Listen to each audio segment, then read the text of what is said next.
Hey everybody, what's going on? Fridays with Alfredo. We're calling this Fridays with Fredo. I gotta say hi, Alfredo. Hello, how are you? It's Friday afternoon. They're doing fine. So, last Friday I met up with Alfredo at Starbucks over on Garrity here in Nampa, and I tell you what, it was a wildly popular live stream. People really engaged and really were attracted to what Alfredo knows and his heart and his passion.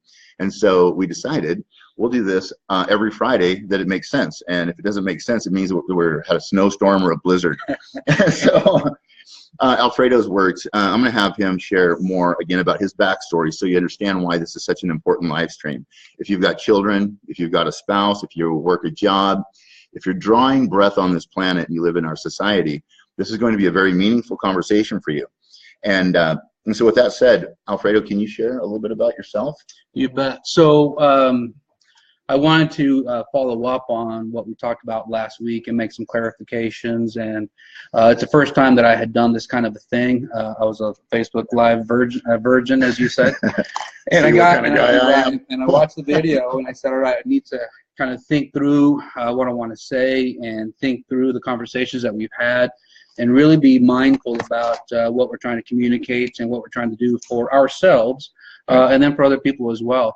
So I know Troy through sports. I was a coach, and I'm a coach in my community, and I had the pleasure, the absolute pleasure, of coaching his son, Carson, and that's where I met them and the family. And at that time, I was deep into trying just to be a better coach in general and taking my education and taking my work experience into that field. And so by education, I'm a social worker, and that's the degree that I have. And so by profession, I had 12 years in an HIV clinic, talked a little bit about that. And that's where I really started to cultivate my coaching experience as it relates to taking my education, taking my work, and put it in the athletic arena in terms of a coach. I worked in a clinic where individuals were affected by a virus that worked to destroy the thing that kept them alive, which was the immune system. And so here was this little virus that, if left unaddressed, with no medical intervention, no medication, from time of infection to time of death was 10 years. Wow. And so here were individuals whose bodies were doing all that they could for 10 years to say, hey, man, go see someone, right? I'm fighting for our lives. And it really cemented for me the idea that we're phenomenal. We're created to see tomorrow, right? I mean, here's this little thing that's impacting people, and still the body was doing all that it could to survive. And then within that, within the HIV population, we had stigmatized groups of people who were experiencing this virus, right? Individuals who were gay, individuals who were promiscuous, individuals who were substance users, minority populations, by ethnicity, by income, right? And so there was these populations within this clinical setting that were stigmatized, and they were fighters though, right? They were doing all that they could to survive. And for me, it cemented the idea that I brought to a coaches meeting where I first met Troy, just like, listen, you're constructed to be phenomenal. Yeah. You are constructed to overcome. You're constructed to adapt. You're constructed to change. So we're going to use the baseball diamond as a way to really make sure that we communicate those things and use this play to prepare ourselves for life outside the foul lines, right? And Troy, I think, was in the midst of his own story and in the midst of his own journey, said, I can relate to that. I can connect to that. I dig this guy. And the conversations have been happening since. And so, by profession, they call me a case manager. They call me a therapist. They call me a counselor. I always tell my clientele, I'm an oddsman. How do I increase the odds in your favor of being successful? How do I decrease the odds of HIV being successful? How do I decrease the odds of poverty or trauma or anything else getting in the way of you being the best version of yourself? Because we're constructed for it. It's beautiful. I love that. And one thing, I'm excited about this because I'm committed to really letting Alfredo share his magic and where all this applies. We've been doing a lot of conversations around addiction to connection or addicted to connection. And one of the things that Alfredo and I docked up on back when we were our boys were playing together, is one of the things I did to heal my brain was I healed my body. I studied everything I could about serotonin, its creation in the gut. 99% of serotonin isn't created here, it's created here in the belly. And if you fix your broken gut, you can fix your broken brain. So I've been working on that since I left the recovery center in 2003. A couple years prior to that recovery center, I was working 18 hours a day. I was in the dot-com boom. We did well financially at the cost of a lot of relationship, the ones closest and most meaningful to me. And when the dot-com boom did what it did, it tanked. I tried to recreate that, and I used outside sources to stay awake longer and longer to keep my family together, because I had a belief that if I wasn't earning money as a man, something was wrong with me. And I think that's a very typical conversation and belief system. It's false in our society, but that's what I believed.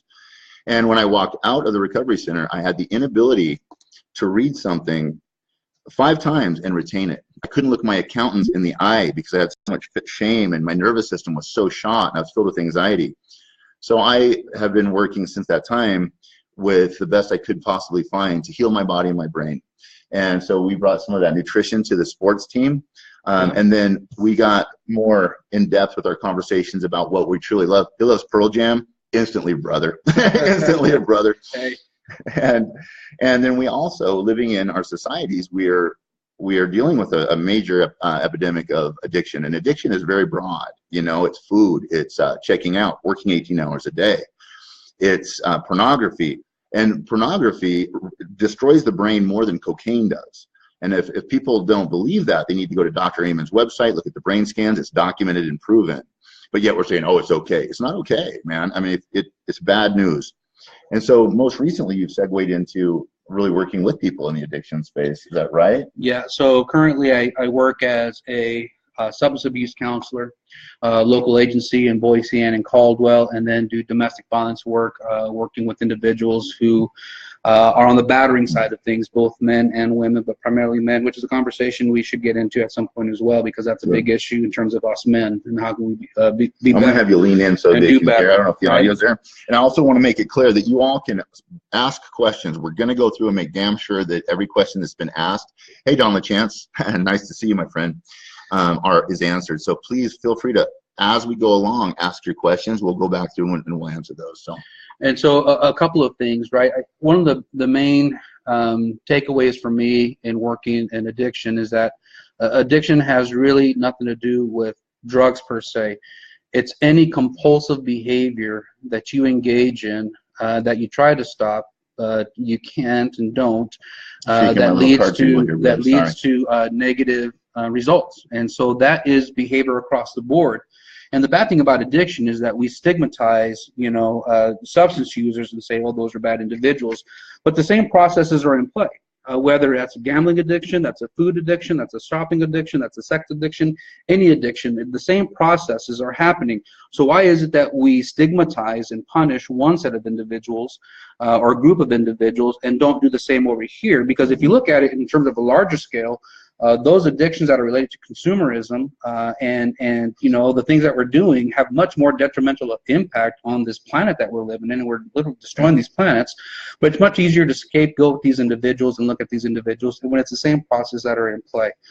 So I think that's really important. As an example like that. So what you're talking like consumerism. I mean, we had, I remember when 9/11 happened, our president was saying, "Go to Disneyland, go spend your money, go buy stuff." And so we're almost celebrating, look at my new watch, look at my cars. And we're really not looking at the total cost associated with that behavior. We're actually saying, you're a good guy. You're a good American. When in reality, a respectable addiction is the phrase and term that I've come, right? That's a respectable addiction, and so no big issues with that. But again, if you took kind of an alien from the sky perspective and you look down on us and the question just like, what are you doing? What are you doing? What are you doing? Yeah. And so we have to do a better job of having an open conversation about these processes that are in play. And so one of the things that Troy mentioned last week that I touched on briefly, but then kind of got sidetracked in regards to the adverse childhood experiences and how that impacts people, is that the opposite of addiction is connection. I first heard that phrase come from Dr. Gabor Mate. And him explaining, look, there's a lot of stuff that's at play here, and the primary thing that's at play is this thing between our ears, this brain of ours, and the brain controls everything. Right now, my heart's beating without me thinking about it. I'm breathing without me thinking about it. I can process and think about Troy being next to me here, right? And I have open sky that I'm looking at, and I'm thinking about what I did this morning. I'm thinking about, what I'm going to do tonight. Bella, my daughter's coming home. And so all these things are going on. And what we have is a mind that's full, mind full. And what we need to get better at is being mindful, right? What's in our minds and being able to control that. So if you control this thing up here, you are better able to exist in this world. And one of the things that allows us to have control of this thing up here is our connection. This thing develops in the context of relationship, right? If you walk far enough back into your family history, into your line, where you come from, you're going to walk back to your little tribe. And that's where we all come from. We develop in the context of groups, of clans, tribes. And it used to be that we had 40 individuals who were looking out for us, that we were learning from, and who were showing us things. And we developed the ability to control our fight, flight, or freeze, to control the emotional regulation part of our brain, to control the self-soothing part of our brain, to control the impulse control, to be able to relate and to reason and to make good decisions. And that all happened in that context. It used to be just 15,000 years ago to 20,000 years ago, that it was a 40-to-1 ratio in terms of how many adults were for every child. And you look at it now, 2017, the average household is 1.5 people in it. So we have more square footage than we've ever had before with less people in it. And that's a problem because we're disconnected. And that's what makes us, who we are, human. Well, you said something earlier before we started this, that it was, what did it serve us to have only one father and mother, And what do you mean by that? So Dr. Gabor Mate made this argument in one of his videos. He says, listen, we're a lot like the duckling. When the duckling comes into existence, it's going to imprint on the first thing that moves. Mother Nature, in all her wisdom, made it that the first thing that moves, generally speaking, is going to be the mother duck, right? Are you my mother? And so it imprints, and good for the little duckling, because that ensures the odds significantly that it'll survive. For the little duckling, where a dog happens to walk by, and it's going to imprint on that dog. The dog's not constructed to be a good parent to that. Well, as human beings, we also are hardwired to imprint, in this case, on caregivers. And Mother Nature, in all her wisdom, said, listen, I can't just have you imprint on mom or dad.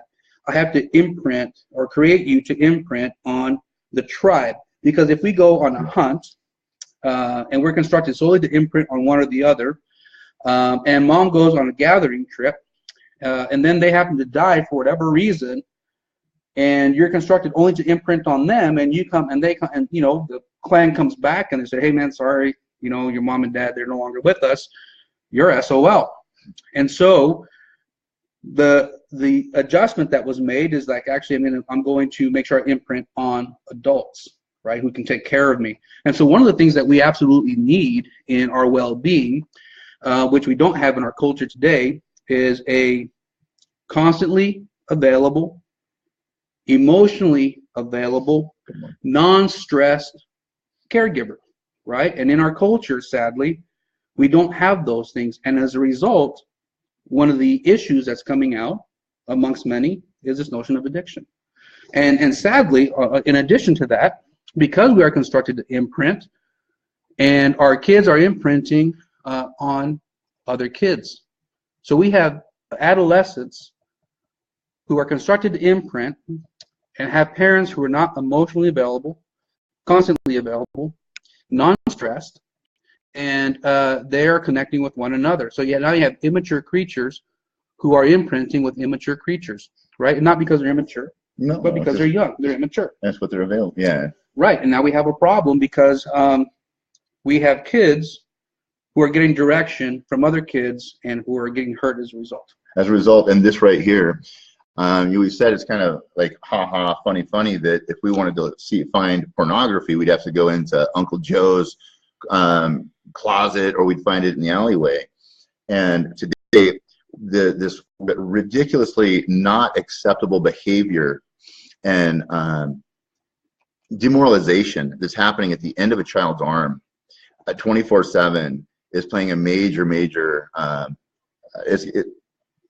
the implications are massive, and we're all experiencing it. And you're right on the front lines of this. You're in the war zone of that. Can you kind of speak to that? Well, and I don't want to take you off. No, man, absolutely.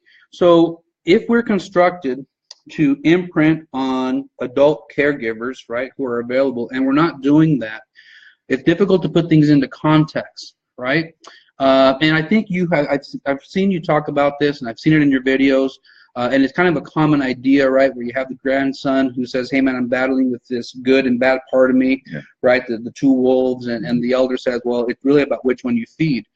They're not getting that, right? They're not getting that context, and they're not getting that wisdom that's been cultivated through life experience. And as a result of that, we're having a lot of our, well, in my case, in terms of what I do, and I can only speak to what I see and what I know, I'm having a lot of men and young men who are detaching their heads from their hearts. And as a result, you know, you look at the news, what's going on now, and you look at the sexual assaults, and you look at what's going on in Hollywood and in film, and how it's just blowing up in our faces.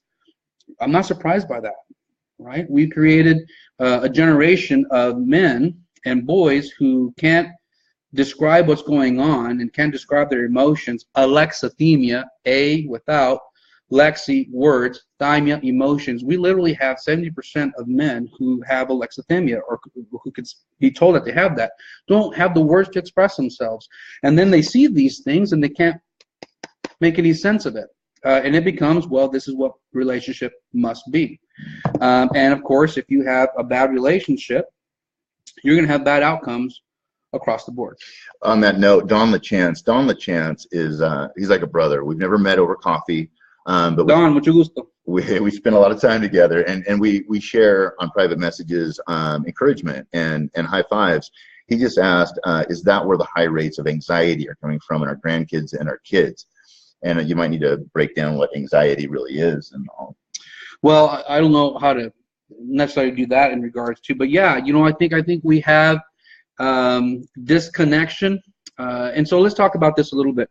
So you got 4 parts to the brain, as I understand it. And I'm going to keep it as simple as I can because that's the only way I can understand it. And I don't want to speak outside of my realm of understanding, right? But Dr. Bruce Perry, if you don't know who Dr. Bruce Perry is, look him up. He's fantastic. And he basically says, listen, we have the brainstem.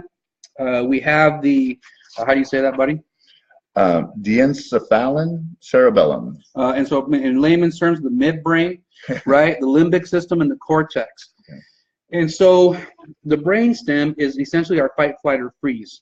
And so if you have things that are happening in your life, or you have the absence of relationships, essentially you're going to be on high alert all the time. It's the equivalent of having a car that for some reason doesn't get the attention that it needs, and something is not quite functioning the way it needs to, and you turn it on and it just idles high. And unless someone goes in and fixes that, it's going to be a problem, and over time that car is going to break down, and that's what happens to us. And so the ability to regulate our emotions, our ability to regulate that stress response system, and what Troy's doing, which is really, really powerful, is to bring forth the relaxation response. That is an innate, that's a skill, right, that we can develop. Then we're able to reduce those levels of anxiety that's going on in our culture, in our society. And so another quick point about trauma. Trauma is not just the bad things that happen to you. It's also the lack of the good things that should be happening to you, right? And the lack of good things is an emotionally available, consistently available, non-stressed caregiver. And our culture, you know, is created in such a way right now that our parents are working. They're working, you know, 6 in the morning till 7, 8 o'clock at night. And so who's tending to the kids? So again, this is not ever, ever, ever to blame parents. They're doing the best they can with what they know and what they're given. It's about understanding. Just recognize what's going on, right? There's a great little quote here that I brought from Dr. Gabor Mate. He says, we may not be responsible for the world that created our minds, but we can take responsibility for the mind in which we create our world. And responsibility is spelled the traditional way. I actually break it down in two: response dash ability. It's a skill set, and that's what Troy and what I'm fascinated with in terms of the work that he's doing. How do I get centered? How do I reduce those levels of cortisol, which are high in our population? And of course, the cortisol is all about survival, right? If someone right now jumps into the house, right, breaks down the door, puts some bullets into the ceiling, my survival brain, right, is not going to wait for my thinking brain to make a decision. Well, should I run? Should I fight? Kind of fat, not shape, you know? The survival brain is going to like, get the out of the way, right? We have no time. And that's driven by that cortisol and the adrenaline. And you have to be really good about controlling that. And to tie this all back into the coaching, right? In terms of me, baseball, softball, when my kid gets up there to the plate, I want him to be able to line up the adrenaline, right? Butterflies in formation. I'm okay with you having butterflies. I just can't have them fluttering everywhere. They need to line up in formation, and then I need you to leave this guy on. Metacognition, to be aware of our own awareness, right? To be aware of the thought, to have thoughts about our own thoughts. And that's a skill set. There's a skill set. It's a big thing. You know, and the thing that I think is important for, I shared a story with my friend Sheila Swinney this morning. We were talking, and one of the most successful business men I've ever met was like wildly financially successful and has gone through many ups and downs financially. And one of his success tips, he says, well, when things get really, really challenging or there's a lot of work to do, he says, I'll go on a 2-week vacation with my family and I'll leave my technology at home. Traditionally, if you're watching a lot of the people online or these guys who are marketing to you, they're saying grind, grind, grind, more, more, more, push, push, stay up later, figure it out, more board meetings. But the reality is that doesn't help the situation. It exacerbates it. And so by taking 2 weeks with his family, enjoying, soaking in the rays, letting the stress of business fall away from him, he's able to leave open space to where people can, or new thoughts and inspirations can show up. He can come back with clarity and determination and rested and do what he needs to do. And I want to show you guys just briefly here. Like, I do a lot of this stuff. People don't realize how much I rest, I relax, I work. But when I work, I'm clear and I'm on it. I know exactly what I'm going to do. And if I don't know what I'm going to do, I just go rest, relax, stretch, I foam roll. So if you look over here, that's a chi machine right there. That thing is a spinal exerciser, gets your energy flowing.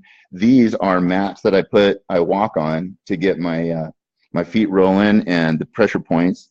There's a lacrosse ball right there that I roll my feet on. There's a foam roller over there.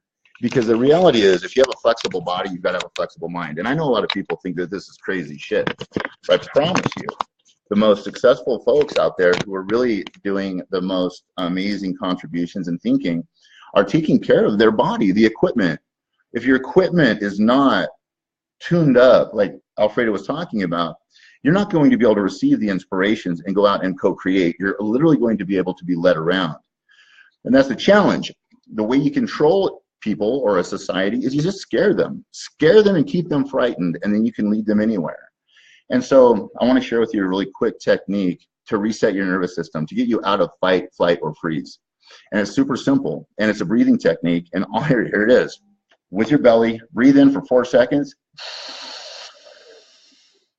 Pause, notice your tension, and then exhale for 8 seconds.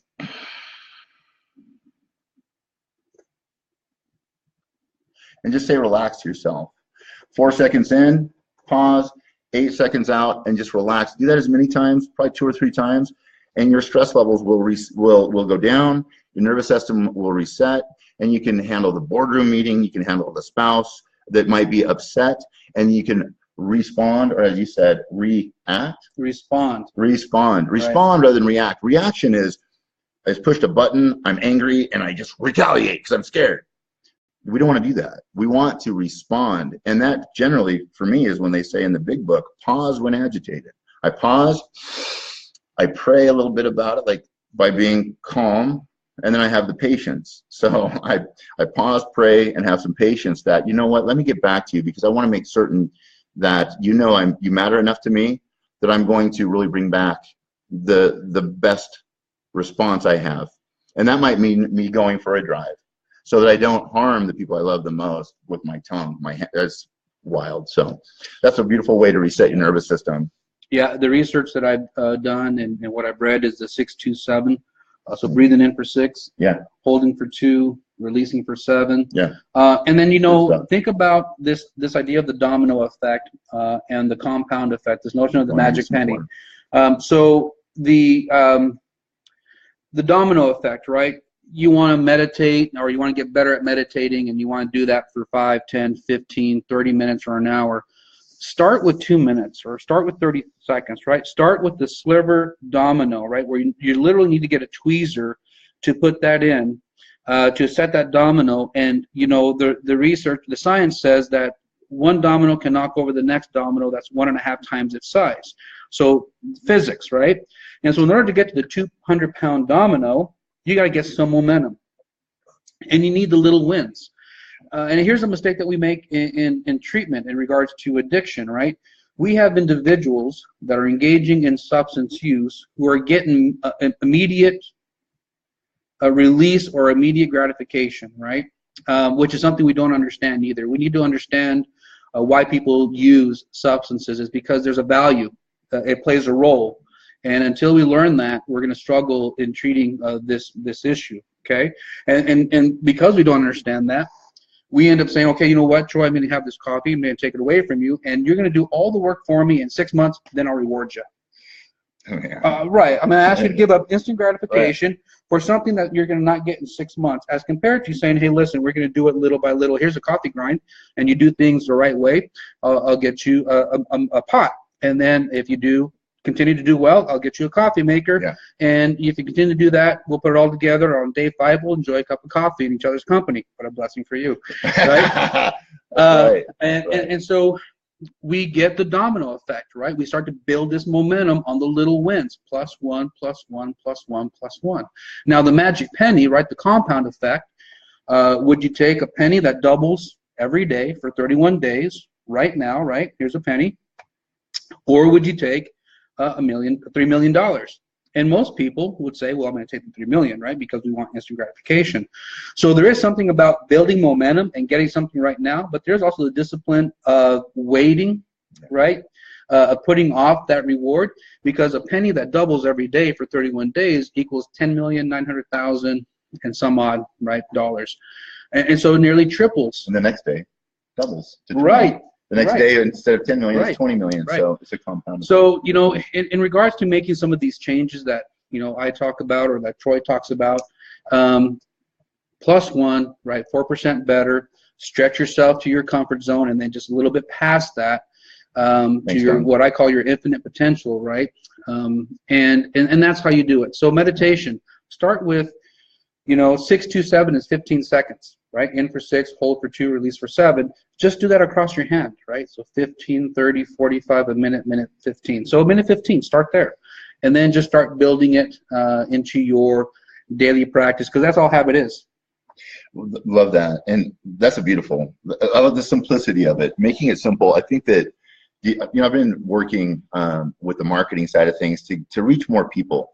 And you say meditation, and I know a lot of guys that I grew up with, you know, the red meat eaters, you know, the construction guys like us, they just tune out when you say meditation. Yeah. Right? Me too. Actually, yeah.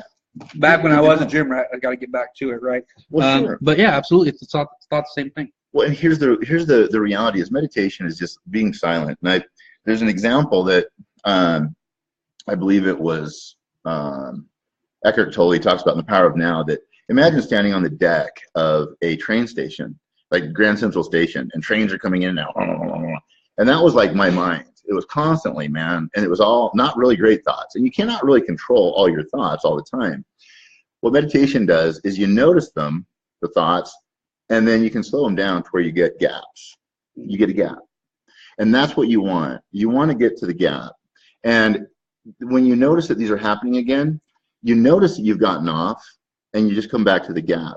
And that's a successful meditation, whether it's 5 minutes, 10 minutes, 15 minutes, 20 minutes, or an hour. If you just are silent and you start practicing and you notice, oh, I just went off on a thought train, but I came back. I'm noticing. That's a successful Quality meditation. Right. And Quality just keep building it up. Yeah. I think I read somewhere where the average individual has 50 to 70,000 thoughts a day. And so we're mindful, F-U-L-L, our mind's just full of stuff, and we have no awareness of what's going on, and we're just reacting to things, and the first thing that comes to mind, or the first emotion that we have to come to mind, we believe it to be true, and then we act on that impulse. And to be mindful, F-U-L, right, is to be able to step outside, to be the conscious, what Gabor Mate says, to be the curiously compassionate outside observer, to step outside of yourself and say, hey man, what's going on here? Are you aware of what's going on in terms of your thoughts and your emotions? And put an end to that. Challenge those things that you're feeling and thinking to make sure that they're true or not. Right. That's beautiful. And the thing that is, well said, great stuff. The key is, time's going to go by anyway. It's going to go by anyway. A year will go by. Just think about where you were this time last year. It's going to go by. What if you just started picking up the right books and started practicing this?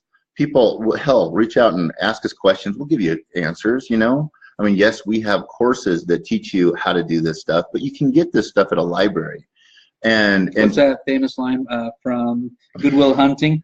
You spent $70,000 on education, and you could have got this for $345 with the library card, which is true. It's true to a degree. Right. When it comes down to like compressing time frames, I'm that guy that I immerse myself. Like, again, and I'm kind of like that right there. Those are some books that we've dug out. I've got Breaking the Habit of Being Yourself by Dispenza. I got AIM in there. I've got How to Do Videos. Ryan Holiday, Ego is the Enemy. And these are things that I don't go through necessarily and read every book, like cover to cover. I do. I do, and I listen to them on Audible. But what I've learned to do now is, and I learned this from my mentor, Ross Cook, one of my mentors, is when you balance and meditate enough, you start operating on feeling and frequency, your empathy. And I know now, it's like if I'm asked to do something, I can be with it, and I know whether it's a yes or a no.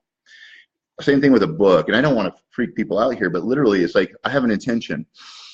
I need this information, this is what's going on in my life, and literally just boom, open the book. And it'll come to a page, and you will be blown away, you guys. You will be blown away if you read those pages and you really sit with it, how it can apply, and it's exactly what is necessary for your life. Just read it. Mm-hmm. Just read it. So and describe this book. So there is so much to this. It's a worthy practice. The time will go by anyway. What would it be like in 1 year from now if you really could slow down your thoughts, you really loved yourself deeply, because you can only love others to the degree that you loved yourself. Here's a tip. Go pick up, if you want to start this right now, please don't let the Jesus-y thing get in the way of this. Marianne Williams wrote a book called A Return to Love. It's where the poem, our deepest fear is not that we're inadequate. Our deepest fear is that we are powerful beyond measure. That came from Marianne Williamson in that book, A Return to Love, after she went through the Course in Miracles.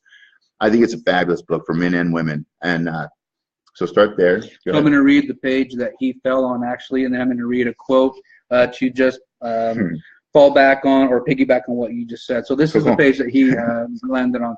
The brain is a historical organ. It stores our personal narrative. Our life experiences shape who we become by creating our brain's catalog of template memories, which guide our behavior, sometimes in a way we can consciously recognize, more often via processes beyond our awareness. A crucial element in figuring out any brain-related clinical problem, therefore, is getting an accurate history of the patient's experiences. Since much of the brain develops early in life, the way we are parented has a dramatic influence on brain development. And so since we tend to care for our children the way we were cared for ourselves during our own childhoods, a good brain history of a child begins with the history of the caregiver's childhood and early experience.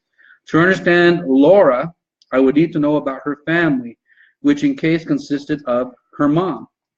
Within minutes, I discovered that Virginia was a child of a foster care system, abandoned at birth by a drug-addicted mother, father unknown. Interesting. Okay, so now, I don't know that you really realize how profound that is, and tie this all together. I work with a coach. I work with multiple coaches. In fact, one of them, E. Patrick Miller, was on earlier. And because I know coaches need coaches, and I want to constantly stretch myself. So one of my coaches shared with me a couple weeks ago that I have a history that I wasn't sharing with the world because I don't believe that we need to tell our stories all the time. And some of you may remember on my birthday, November 10th, I did a live stream, and I shared from when I was very, very young, and I shared about my family history. And if you read any of John Bradshaw's book, he has one called Family Secrets. He's really talks about how toxic it is for these agreements that families have, that there might be a form of abuse or all kinds of abuse, but we don't talk about it. It's our little secret, family secrets. And so I shared about my family, my mother and my father divorced and how that went.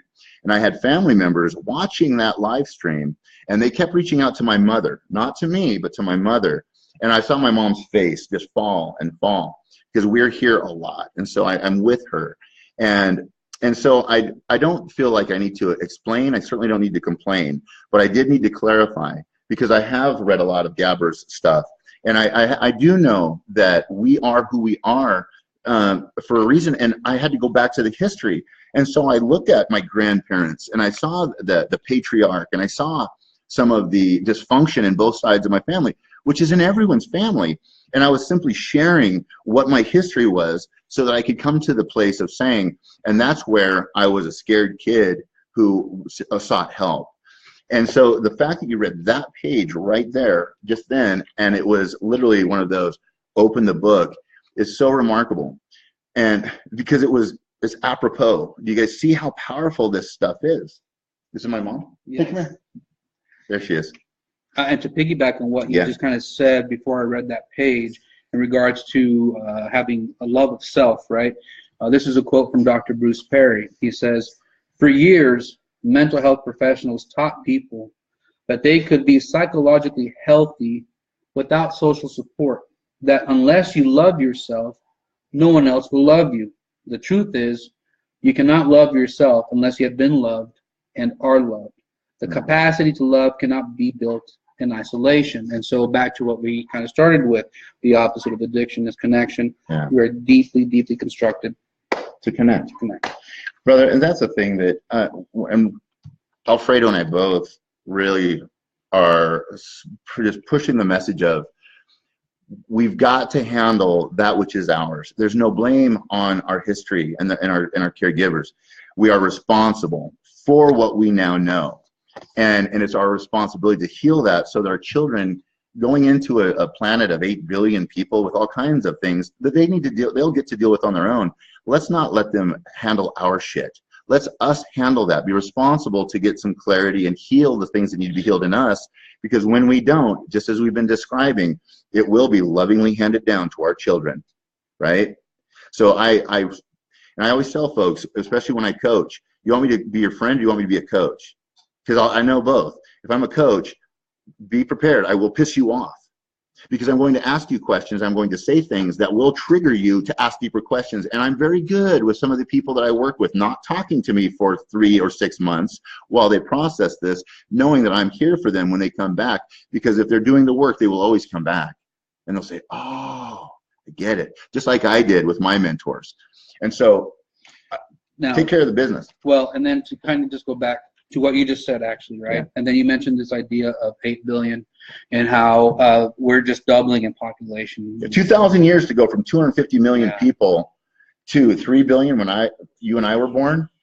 3 billion in 2,000 years to get to 3 billion people when he and I were born in 71 to now, since we've been born, it's more than doubled to 8 billion in 40 years, you guys. So we have so much potential and possibility with all these amazing minds, but we've got to keep them healthy. We got to take care of them. Right. So some tough questions, right, in regards to what Troy's saying, right?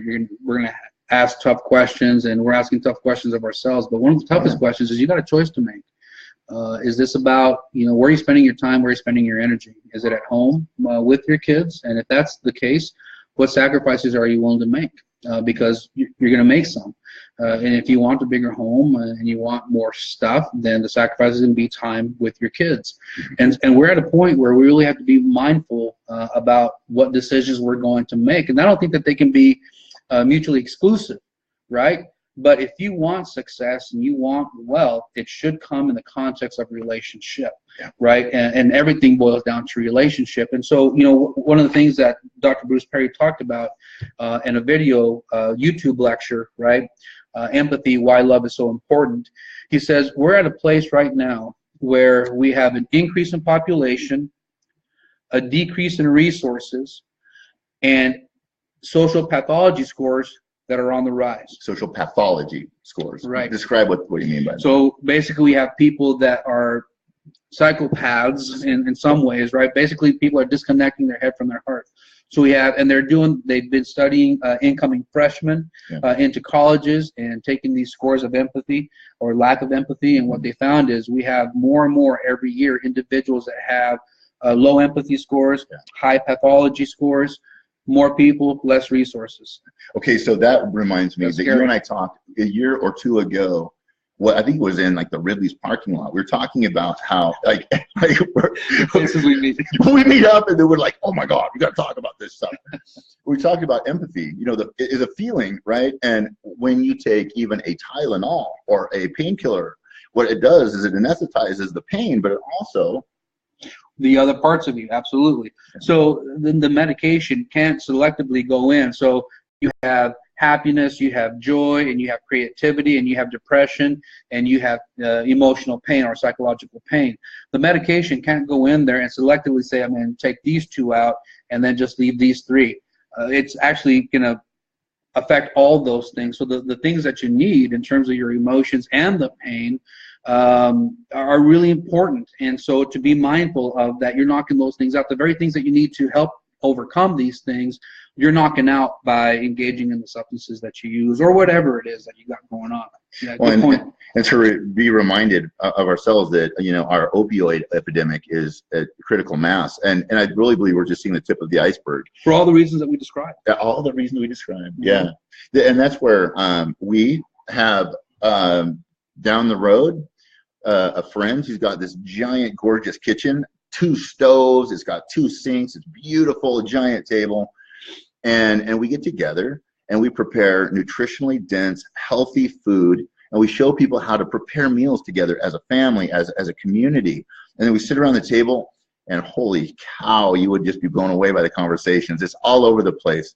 And so we have an opportunity with these diverse personalities to really build our, in the microcosm, engage in and learn to respond and listen and communicate and engage and basically become socialized on a microcosm of the kitchen, of the macrocosm of life. And I truly believe, and I know that you do too, Alfredo, that it's not happening enough.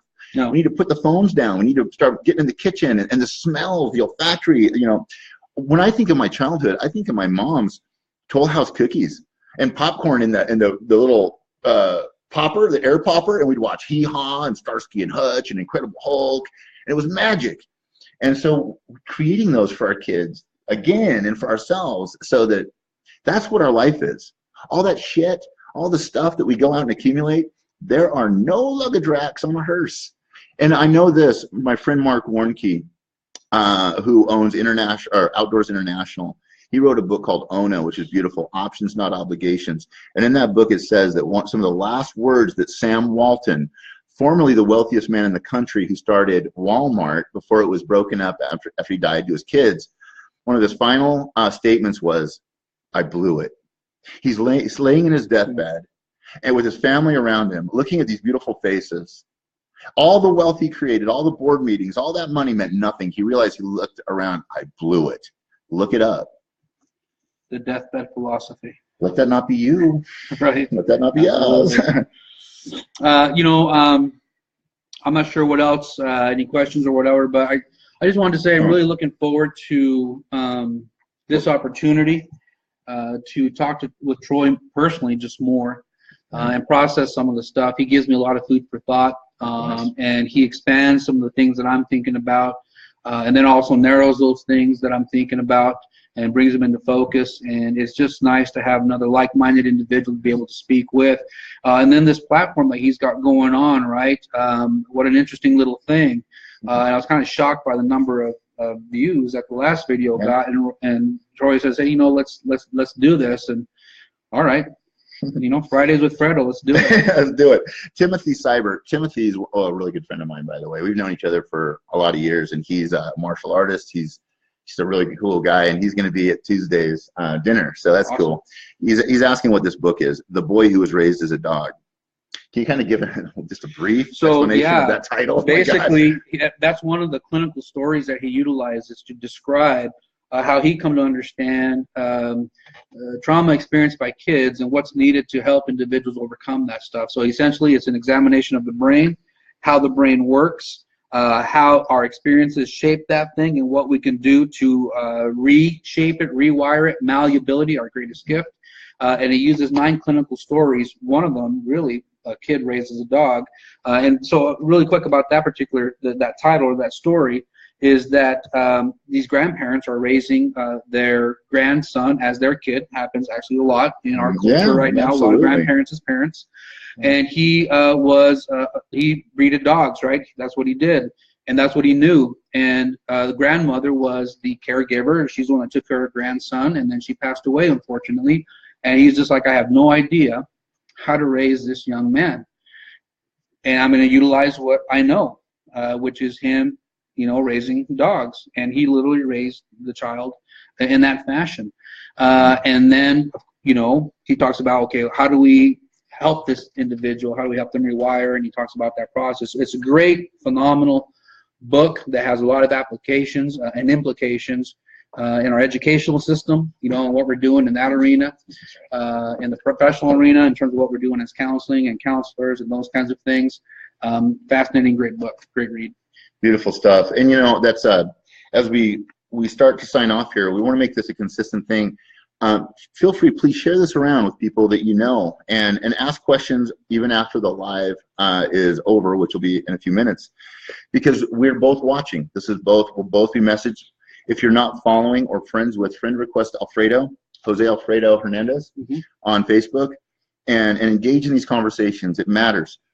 And some of the books that I think that I'm just going to go with a couple. Sorry. Mr. Selfish. Yeah, man, because these things are game changers. And, you know, this is an amazing book, The Ultra Mind Solution. You can get this on Audible. If you're not currently a member of Audible, you can sign up for Audible and get a free book. I highly recommend this one, because this talks about nutrition and how you fix your broken gut, you can fix your broken brain, and why it matters so much. The gut being the second brain, literally. Truly, and that intuition and serotonin, 99% of serotonin is created in the gut. The second one, stay in the kitchen here, the Wheat Belly Cookbook, you can get the cookbook, and it describes what the dangers of wheat. And I'm sorry, man, I've talked to a lot of people, you know, and Jesus ate wheat, Troy. Yeah, and the science is out. It's inflammatory. It causes it's a neurotoxin. I had never had a 6-pack on my belly, and I want to show you my gut, because, man, I tell you what, I will not be showing my gut. Because I don't work out. I walk and I do burpees and I do flexibility stuff, but I've almost got a 6-pack just because of the way I eat. I got a 6-pack at the age of 40. I'd never had a 6-pack before in my life. I went to my good buddy Bob Hockey. He's a Center for Regenerative Medicine, and he said, "Look, man, wheat's poison," and I believed him. And so, great book. You get that one, and then for all of you, and I speak for myself. I had no idea what relationship was. I saw all the movies. I saw Hollywood. I saw Disney stuff, you know. And then I got to see people in our society and my friends' parents, my parents. This book, The Art of Loving and the Joy of Being Loved, The 7 Levels of Intimacy. I highly recommend this book. And then apply it. You know, love isn't like when they're putting out for you. Love is when they're sick or they've really pissed you off, but you choose to do the dishes anyway, right? The intimacy and love is so much different than what we were taught. And I highly encourage you to check those out. Well, and then also for us guys and us men, it's a conversation that we never really had. it's just something that we didn't talk about. And we've got to do better in regards to that. We're doing a disservice and an injustice to our young men in regards to what it means to be a man, what masculinity means, and what it is to be in a relationship. The 7 Principles of Marriage by Dr. John Gottman is a great book. And one of the things that he talks about, it's one thing to be in love. It's quite another to stand in love. And, me and my spouse, Lori, we've been through our battles and we've had our ups and downs.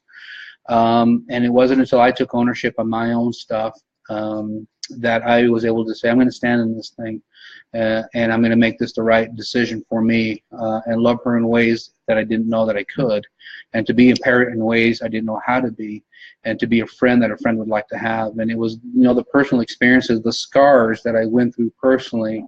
And, one of the things that Troy and I talked about before we started this thing was this idea of living the kintsugi life. And I'm not sure if I'm saying that right, but the kintsugi life is that Japanese pottery where you take broken things and you use gold to put it back together. And the idea is that what appears to be broken, in fact, when put together with these things that holds it together, it becomes, one, more powerful, but also more beautiful. Yeah. And so you start wearing your scars like metal, like metals. And that's what we're trying to do, essentially, is we're trying to learn from our scars. Yeah. We're trying to be better for them. Saying our sorries where we need to say them, and to stand in love, right? Stand in love, brother. And with that, I want to share. We'll close with this. My mother handed me this. LetUsGather.net/gatherings. LetUsGather.net/gatherings. This is in Meridian, Idaho. If you happen to be in the Boise area, you can get your kids together. You can hang out. It is Christian based. If you'd like to go join this and have an opportunity to go be with people. This is Mama recommended, so you can't say no. Mama's not wrong, right? And the thing that down the road, if it is ever appropriate, is everyone's life is lifing. It's challenging. It's the sweet and the sour. If you're going through the sour right now, just know that we live in a world of polar opposites. If it's really painful, know that the gift for you by going through this is the exact opposite polar joy. And Fredo and I, we're not talking about right now, but I tell you what, the past 4 years have been epic. If we were to share all the things that have gone on in both of our lives with you, it would blow your freaking minds. But we also know that you're going through your own things. Those happened for us. As he just described, you stand in love and you move through that. And you are blessed because of it. Because, man, I don't know how many times it's like kicking and screaming, clawing the walls, going through certain things, and looking back and going, oh my God, if I hadn't gone through that, I wouldn't be here, and I see things so differently. And it's like life has slowed down. It's become more juicy, and it's so much more meaningful, so much more joyful. We live in an amazing country. We do have so many amazing resources. I just spoke with a guy who came from Romania, and a communist. Oh my God, thank God we live in this country. We won the lottery because we could have been born other places. Take advantage of it, you guys. Not that we shouldn't call into question some things. No. That's another extreme, brother. That will get shut down. Where'd Fredo and Troy go? Their Facebook's gone. All right, everybody. Any parting words? Be your best selves. 4% better every day. +1, +1, +1. Get after it. Appreciate you. Love you, brother. Love you guys. Thanks for taking a peek at this, and have a fabulous weekend. Make it great.